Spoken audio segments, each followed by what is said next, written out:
Well, joining us now ahead of the US elections, an election which is being seen with bated breath, not just in America but around the world. Allan Lichtman, he's an American historian. He's known as the presidential prophet or the election Nostradamus. He's got 10 of 11 elections right since when? 1984. He joins us now. Mr. Lichtman, wonderful to speak to you. Thank you very much for being with us here at NDTV. My first question. Recent trends suggest a mixed picture, with some polls showing Kamala Harris leading or tied in several key states, while others indicate a close race or a slight lead for Donald Trump. What is your sense of where these elections are headed? You should take all of these polls and do with them what the great philosopher David Hume said you should do to works of superstition. Consign them to the flames. They have no predictive value, and they're all well within the margin of error. In 2016, when I predicted Donald Trump, which did not make me very popular in 90% plus Democratic DC, where I teach at American University, all of the polls were going in the other direction. In fact, the most eminent compiler of polls, the Princeton University Consortium, gave Hillary Clinton a 99% chance of winning. That's why my keys to the White House are not dependent upon these horse race polls, but they look at the fundamentals that drive American presidential elections, that it's governing, not campaigning, that counts. And I've not changed my prediction since I issued it 2 months ago on September 5th. Kamala Harris, right? I predicted, yes, we're going to have Harris, a new path-breaking president, the first woman president, and the first president of mixed African and Asian descent, kind of foreshadowing where America's going. We're rapidly becoming a majority-minority country. Old white guys like me, we're on the decline. You know, it's interesting. You did say that it's extremely close right now. I think everybody agrees on that one point, and that you're well within a margin of error. Are you certain that you're right? If there is a margin of error at play, some would suggest it could go either way. I don't suggest it can go either way. My predictions are definitive. I can be proven right or wrong because I tell you who's going to win. And I've been right since I predicted Ronald Reagan's election in April 1982, nearly 3 years ahead of time, when 60% of Americans said he was too old to run again. And retrospectively, in development, I developed the keys in 1981 as a result of analyzing every election since the horse and buggy days of politics, the election of Abraham Lincoln in 1860. So the keys are incredibly robust. Could I be wrong? Of course. I'm a human being. Any human being can be wrong. It's always possible. Sure. That something so catastrophic could change 160 years of American history patterns, but I don't think so. Mr. Lichtman, there's discussion around shifts in demographics like suburban voters, young voters, how issues like abortion might be influencing voter turnout and preference. Are there any shifts in voter demographics specifically which you favor, either Harris or Trump? I mean, you believe Harris, so do you believe that Harris doing well in these elections or winning these elections is because of a shift in voter demographics? I don't base my prediction on voter demographics. You cannot accurately predict an election by trying to break it down into individual voter groups. I use the analogy of your cup of tea. You pour sugar in it. You learn nothing by trying to follow the individual sugar molecules, but you can learn a lot from simple integral parameters like sweetness and density, and that's what the keys are all about. But let me say one thing about changing demographics. As I said, we are rapidly becoming a majority-minority country, and minorities are the base of the Democratic Party. That means Republicans are battling against the demographic trends in this country.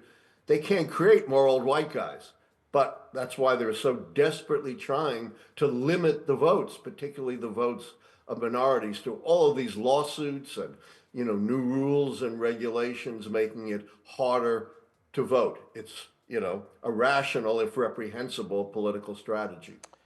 While it's not directly mentioned, at least not too often, the presence of third-party candidates like Jill Stein or Cornel West could some suggest potentially split votes, especially if their support is significant in swing states. Would you suggest that, irrespective of which way these elections go, the presence of these third-party candidates could be significant? I do have a third party key, but no existing third party candidates comes close. It's the one time I use polls, but I don't take them at face value. I count that only if a third party candidate is polling at about 10%. Uh, None of them that are left are even close. And there's no way when a candidate's getting, 1 or 2% to figure out where their vote is going. The margin of error is catastrophically large. In the context of a close election, immediate economic issues like inflation and employment are often cited as significant voter concerns, and so they should be, potentially influencing the slight shifts observed in some polls. Will the economy, in your mind, be the decider in these elections? Absolutely not. I do have two economic keys, a short term and long term economic key, but that's only two of 13 keys. It's a big mistake to presume elections determined by the economy. If that was the case, Hillary Clinton should have won easily in 2016 because it's a very solid economy. Hubert Humphrey should have won in a landslide against Richard Nixon in 1968. The 1960s economy was one of the best in U.S. history. So while I do take the economy into account, I have 11 other keys. That's the beauty of my system. It doesn't turn on any one thing, Right. but looks at the great variety of factors that turn elections. Now, the close polls, could indicate that both campaigns are effectively targeting their bases and swing voters, with neither gaining a decisive edge through strategy alone. Is that your sense as well? Yeah, my predictions do not depend upon campaign strategy, talking points, debates. Look, Hillary Clinton won all the debates in 2016, lost. John Kerry won the debates against that very bad debater, George W. Bush, in 2004, and still lost. So again, let me stress, I look at the fundamentals of how American presidential elections really work as votes up or down on the strength and performance of the White House party. And when it comes to issues, there's no way to figure that out. Yes, the economy may tilt slightly towards Trump, although that's greatly narrowed, but abortion rights, democracy, heavily tilts towards Harris. No way to know, by parsing out these issues, how it's going to turn out. Trump faces various legal battles. How do these legal issues potentially impact his campaign efforts and his ability to govern should he win the election? Is that something that voters are thinking about, that there are legal problems over here? If Trump comes to power, how is he actually going to rule if there are so many cases going against him? Well, if Trump comes to power, he's going to dismiss the federal cases that are against him. That would leave only the Georgia case, which is hanging by a thread. And he's made it crystal clear, if he gets power, he's going to govern as an authoritarian.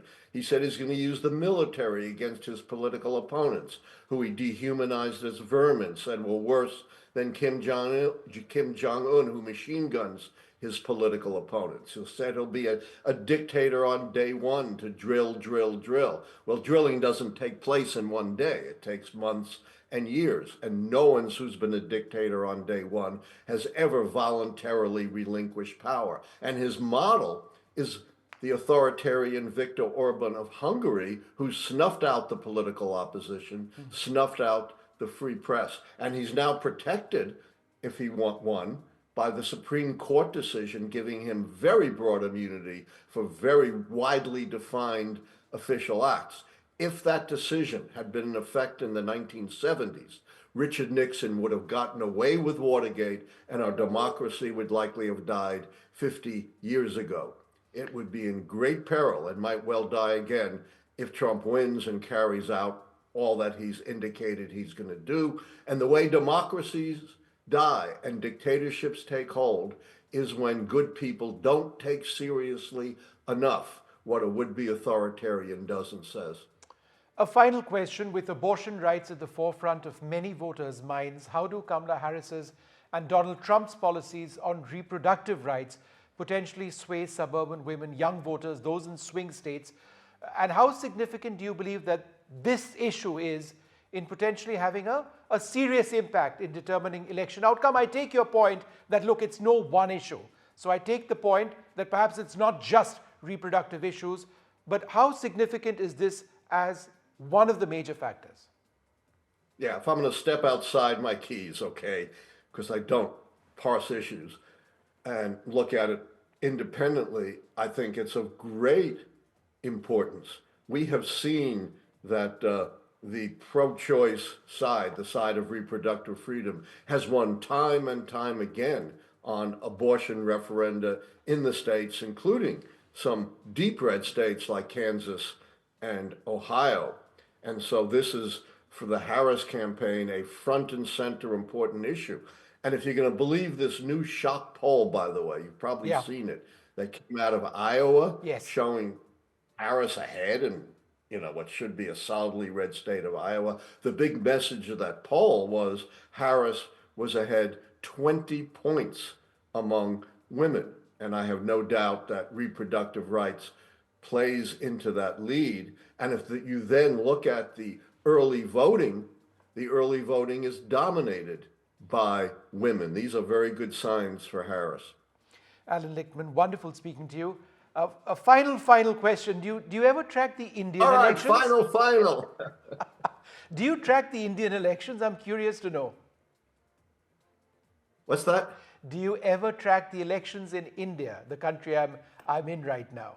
It's a fascinating process. I love India. I've been there lecturing about the keys to the White House, and I've been asked whether the keys could apply to Indian elections. And my answer is, you can't just export the keys, but someone like you who knows a lot about Indian history and politics could use the methodology and insights of the keys to become the Allan Lichtman of India. All right.